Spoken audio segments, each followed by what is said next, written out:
Hey everybody, this is Blake here, and welcome to my review of Oz the Great and Powerful. Now just a heads up, I'm going to constantly refer to The Wizard of Oz as the original, even though yes, I am aware that it was not the first adaptation of the source material. But it's the only one anybody seems to remember, so I'm just going to call it the original to simplify things.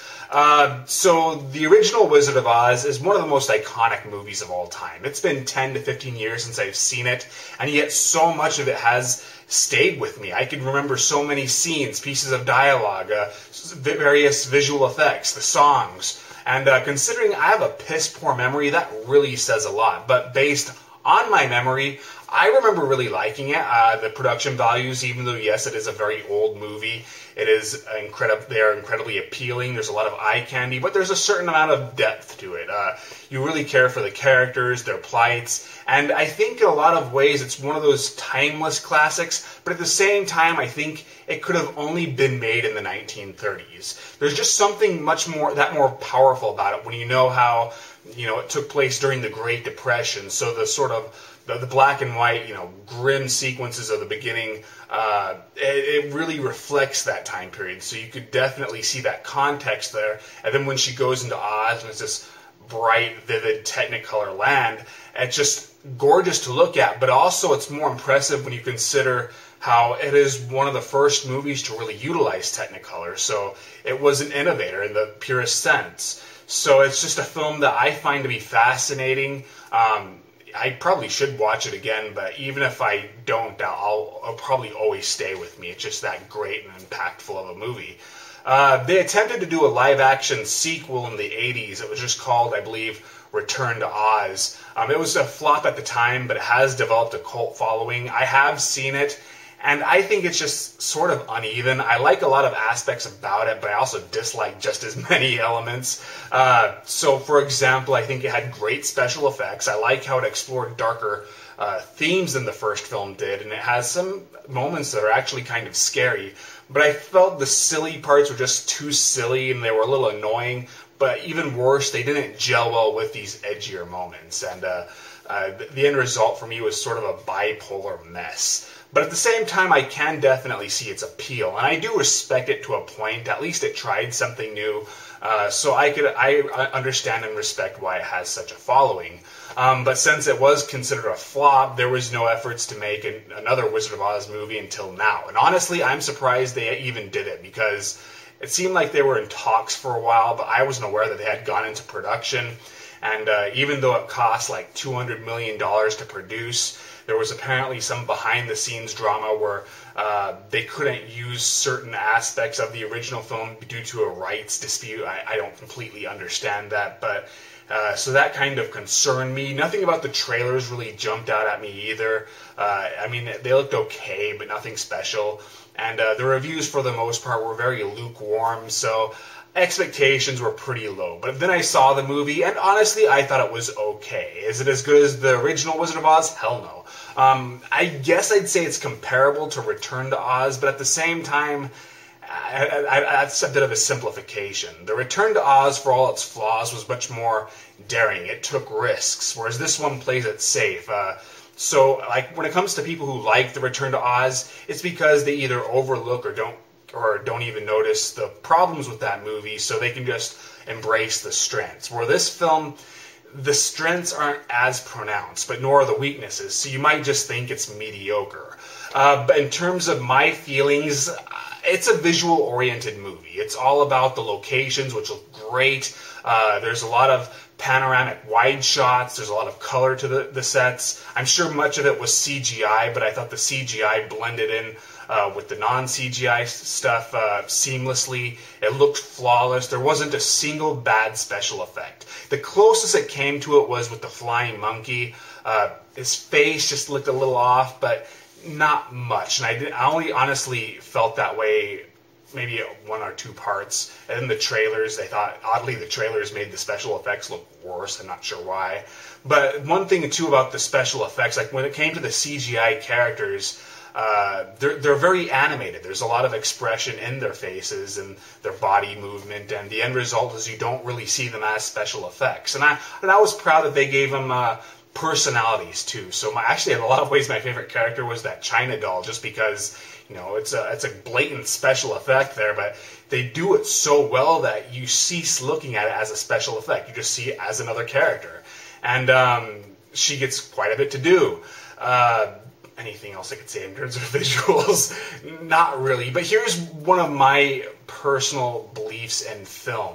I always judge it based on how it wants to be judged, or at least I'll try to. So, people who say, it's all about the script. A script makes a good movie. Well, you can't really believe that and be a fan of kung fu films or slashers like I am, because the scripts are usually the last thing those kinds of films worry about. I base it on what it's trying to be, and this movie wanted to just show off some amazing visuals, and it did that well. And I thought the direction really amplified the special effects. There are parts where you're just totally mesmerized by it, just based on how the camera work is capturing everything, or how various scenes are framed or staged. It's just a gorgeous looking film in the truest of ways. I kind of stumbled in my sentence there.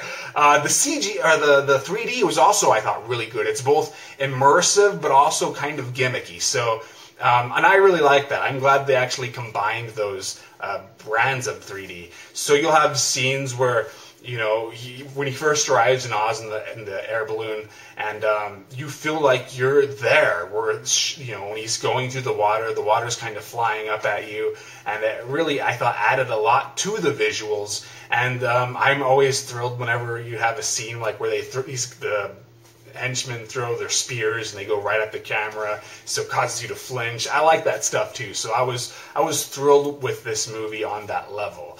And what's weird is the script isn't bad, but at the same time, it definitely borrows too much from the original without understanding what made the original so powerful.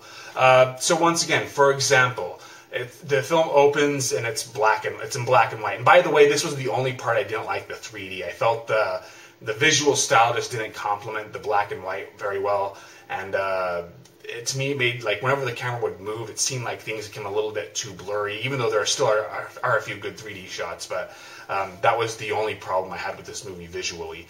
But, in the original film, once again, it made more sense when you consider the Great Depression. Everything seems kind of sad and bleak, and, it's about a girl whose life, even though it's not that bad, it's still, there's a lot of problems going on with her, so you really understand why the world is in black and white, beyond the obvious fact that most movies were filmed in black and white back then. But here, even though they're doing that, if I recall, the director said it took place like 20 years before the original, so the Great Depression hadn't started yet. So there goes that idea. And really, the only reason this guy's life sucks is because he's a total asshole. I mean, he's shown to be charming, talented.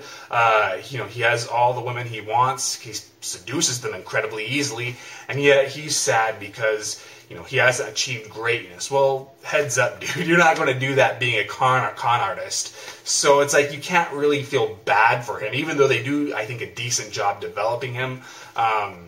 It's like the whole opening scene that's in black and white. It's only in black and white because the first film had its opening scene in black and white. There's no depth to that idea.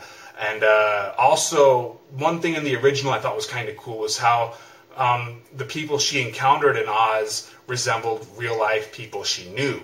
And the ending suggested that it may have all been a dream sequence. Well, this film has, kind of a similar theme going. Various people he encounters in Oz resemble people he knew in the real world.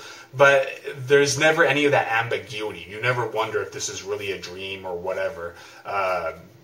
So it's like, why bother with that? In a lot of ways I felt the ending was incredibly unsatisfying because, he never goes back. He's going to stay in Oz based on the original film, but he never reconciles with any of the people he hurt in the real world, so that really bothered me.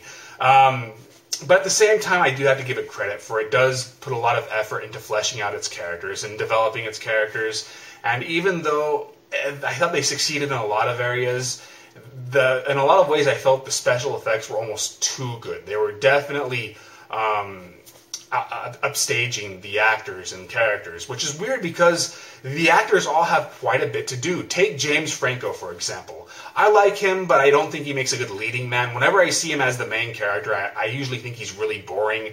At best, he's like the stiff who another special effect will play off of, like the Rise of the Planet of the Apes. And even that one he got nominated for the award for, I can't remember what it's called, like 100 and something hours or whatever. I didn't think he was all great in that either. But he had a lot of fun with the role. He got to showcase a lot of personality and charisma. I thought he did really good. And then other characters, like the girl who played, I think it was Michelle Williams, who played the White Witch, the good one.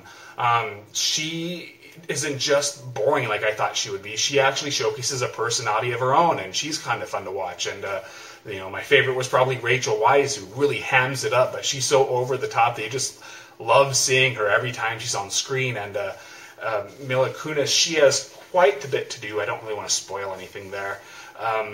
But it's like everybody, I thought, nobody was wasted. I thought everybody had enough screen time, and even like the people like the China Doll or the Flying Monkey, they also got to showcase a lot of parts where they could either really act, even though they're special effects, or have a personality. But at the same time, it's just like, even when they're doing all this, you're more drawn into the special effects and the backgrounds and stuff like that, so it sort of diminishes all of that. And I thought that was just really weird, because I don't think I've ever seen a movie do that before. Usually it's like Clash of the Titans, where the characters are just really boring, so you're just paying attention to the special effects because that's all the movie has going for it. Well, this film had excellent special effects, but also intriguing characters, but it's like it could never strike a balance. So for me, even though I acknowledged that the movie was doing its best when it came to its characterizations, I was still more distracted by the special effects, which were just that good. And let me also just kind of add this. It's a $200 million budgeted movie, but it looks like a $200 million budgeted movie. In terms of just visuals, this is one of the best movies of all time. It's comparable, I think, to Avatar and what else would I be? I'm not sure what else would be up there. So, The Hobbit, I thought there were a lot of moments that reminded me of that. And, it's so much of a spectacle that even though it does pretty good in the character department, you just don't really care. It's the spectacle is what's winning you over. Anything else I could say? I didn't like how the Wicked Witch was handled. I thought her makeup was just a bit too phony looking. And also the actress was trying way too hard to imitate the original actress's mannerisms, her over-the-top cackle and stuff like that. But it just, it didn't work. It felt just odd. It felt like she was trying way too hard. And whereas in the original Wicked Witch, she was both hammy but also pretty menacing. I never really felt this Wicked Witch was menacing. She was just kind of silly, and so that kind of backfired. But oh well. The humor was overall okay. I liked this movie much more than Jack the Giant Slayer just for that reason. But I really wish they'd stop using that stupid cliche joke where he'll fall into the water and be like, "Oh no, I can't swim, help me," only to realize that he's in 3 feet of it. I mean, fuck, how many times do we need to see that stupid-ass joke done over and over again? But otherwise, generally, when it tried to make me laugh, I at least chuckled. And the final thing I want to talk about that I felt this movie screwed up was it was not very well paced. The film is like 130 minutes long, and it felt longer. Even by the halfway point, I was feeling it could have been moving faster because I started to get a little bored, and my attention was constantly, going in and out. So I think they could have trimmed it down maybe 15, 20 minutes, and it would have been a much more exciting, adventurous movie. But instead, I will admit that there were times where I was falling asleep. And my dad, who I saw it with, as well as my sister, he was falling asleep. He did fall asleep over long parts of time, over a long, screwed that up again too. He fell asleep for like 25 minutes at one part. So yeah, you have to keep that in mind. So would I recommend it? I'd say it's a high rental in terms of quality, but at the same time, you're only going to get the full experience if you watch it in the theaters. Because that's where the visuals are really going to stand out. You're not going to get that same impact on the small screen. And, for me personally, I'm glad I saw it in theaters. I'm glad I saw it in 3D because I felt it utilized that technology so well. But if you're not like me, if you're not that impressed with visuals, or 3D, I guess, you probably shouldn't watch this movie at all, because you're on video. I think you're just going to be thrown off by how generic and average it is. But if you see it in theaters, at least you'll get more what the movie itself is trying to emphasize, if that makes any sense. So if you really want to see it, go see it in theaters. If you don't really care, I don't know if I'd watch it at all, unless it's like for free on television or something, or streaming off Netflix, or however you want to watch a movie on the small screen. But that is really it. You have to make your own decision. I did not do a written review, but I did do a written review of Kickboxer, one of Jean-Claude Van Damme's earlier movies. Kickboxer month has started. This is the month of my birthday. In fact, today is my birthday. So go ahead and please follow me on Twitter. Check out my website. Comment. Tell me if you're going to watch this movie, if you've seen it, what you felt, or if you don't want to see it and why. And that is all I've got. Hopefully, Critiquing the Critics the next one will probably be out in about 2 weeks. I have the script mostly done, but I'm not going to have time to film it next week, but we'll see. So that is all. See you guys later.